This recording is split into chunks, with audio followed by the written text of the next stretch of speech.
Hello, my dear students. Welcome to my class. I hope you all are amazing. So today we will be learning about food we eat. खाना जो हम खाते हैं, right?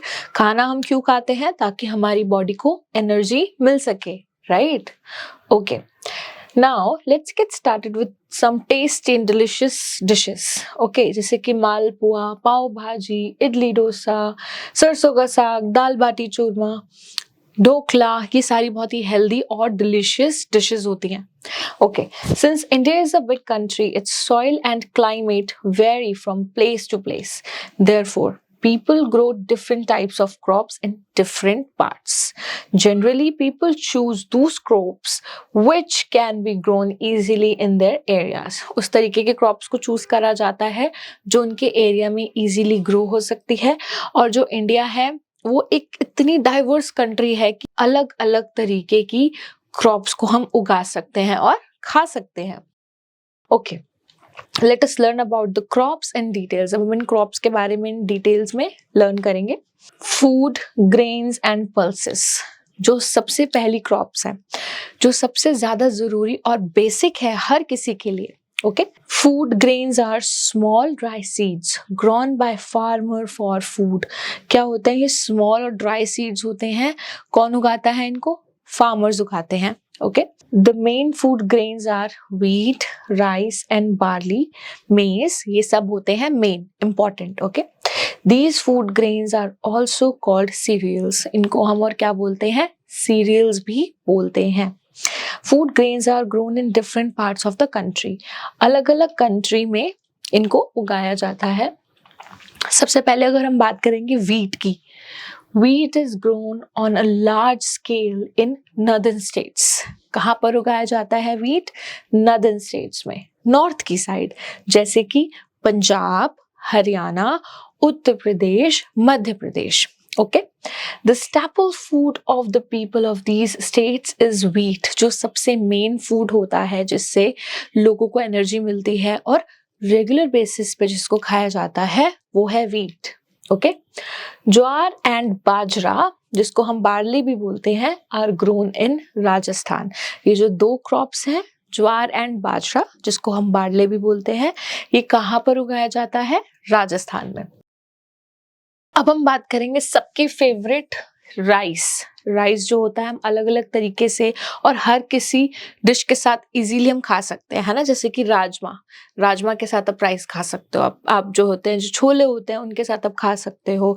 You can eat it with कड़ी. सो बहुत सारी जो चीज़ें होती हैं इसके साथ हम राइस का कॉम्बिनेशन करते हैं. Rice is grown mainly in Bihar, eastern Uttar Pradesh, Orissa, Assam, Kerala, West Bengal, Andhra Pradesh and Karnataka. People in the coastal areas of these states love to eat rice with fish. है ना. तो जिस तरीके से मैंने अभी आपके सामने स्टेट्स के नाम लिए, यहाँ पर राइस को उगाया जाता है. Besides food grains, people grow pulses. Pulses मतलब दाल, जैसे कि arhar, moong, masoor, urad and gram in different parts of the country.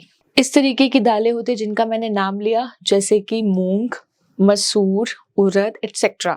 ये सब जो होती है ये पल्सेस का पार्ट होती हैं. ओके, नेक्स्ट पे आ जाओ.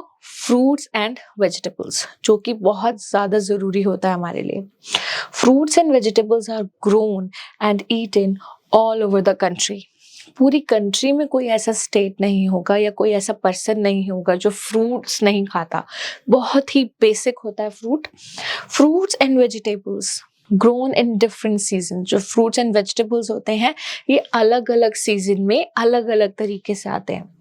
For example, carrot, radish, pea, grapes grow in winter. ये जो मैंने आपको 4 क्रॉप्स के नाम बताए, कौन कौन से? Carrot, radish, pea and grapes. ये कब उगाए जाते हैं? ये उगाए जाते हैं सर्दियों में आते हैं ये हमारे पास खाने के लिए. ठीक है. कैरेट, रेडिश, पी, ग्रेप्स, ये कब ग्रो करे जाते हैं, कब उगाया जाता है इनको? विंटर्स में.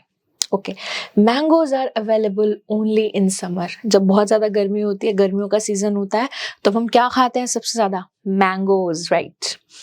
Apple, banana, potato, onion, brinjal, cauliflower and ladies finger are available throughout the year. ये कुछ कॉमन वेजिटेबल्स हैं जो पूरे साल हमारे पास अवेलेबल रहती हैं। Okay, some states are known for their fruits. कुछ ऐसे स्टेट्स होते हैं जिनको वो सिर्फ अपने फ्रूट्स के लिए जाना जाता है ना।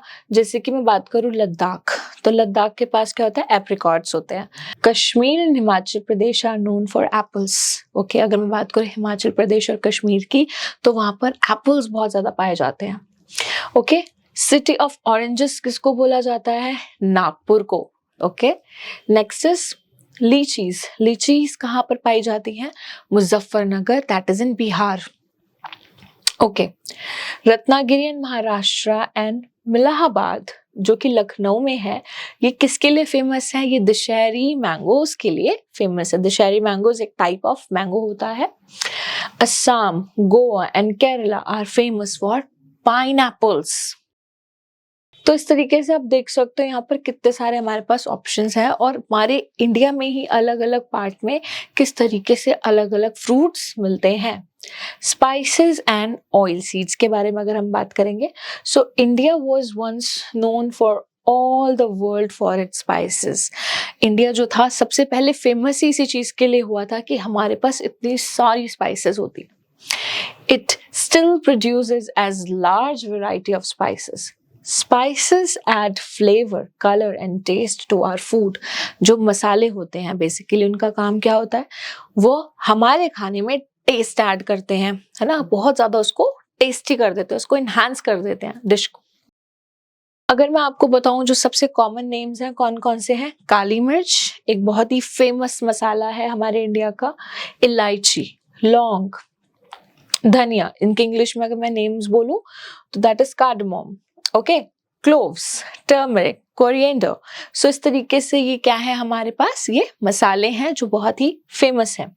इसलिए केरला को लैंड ऑफ स्पाइसेस कहा जाता है, क्योंकि ये सारी की सारी स्पाइसेस कहाँ पर मैक्सिमम पाई जाती हैं? केरला में उगाई जाती हैं, वहां पर पाई जाती हैं।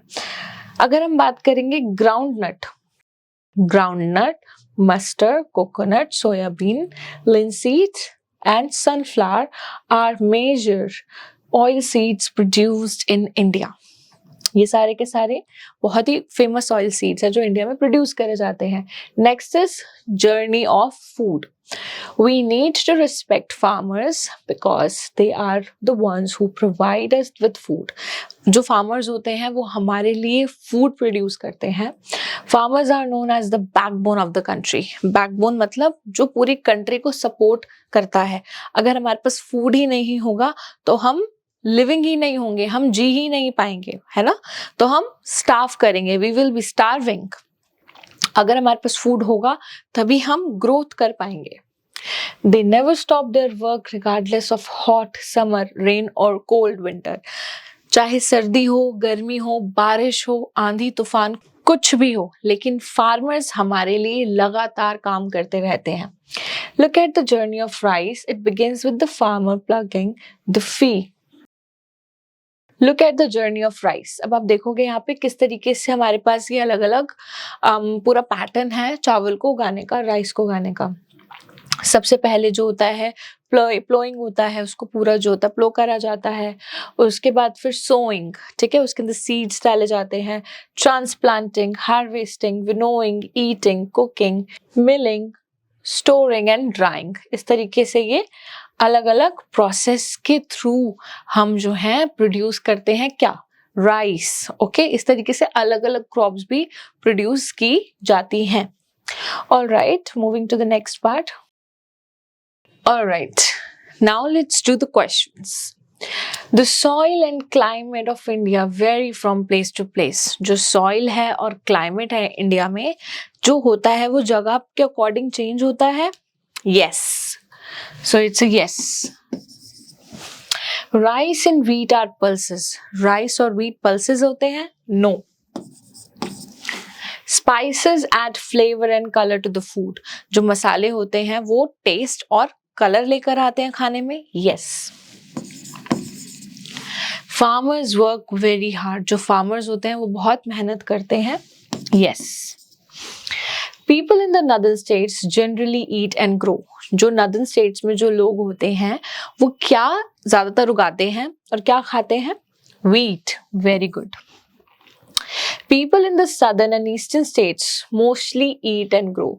जो साउथ में और ईस्ट में जो लोग हैं वो ज्यादातर क्या उगाते हैं? Rice. People living near the sea love to eat. उनको क्या खाना ज्यादा पसंद होता है? Fish. Very good. Okay. Write 2 examples for each of the following. अब आपको क्या करना है, यहाँ पे एग्जाम्पल्स लिखने हैं. Vegetables grown in winter. Vegetables जब कब उगाए जाते हैं? जो वेजिटेबल्स उगाए जाते हैं विंटर में, that is, let's go back to it. जैसे कि कैरेट एंड रेडिश. हम कैरेट और पी ले लेते हैं.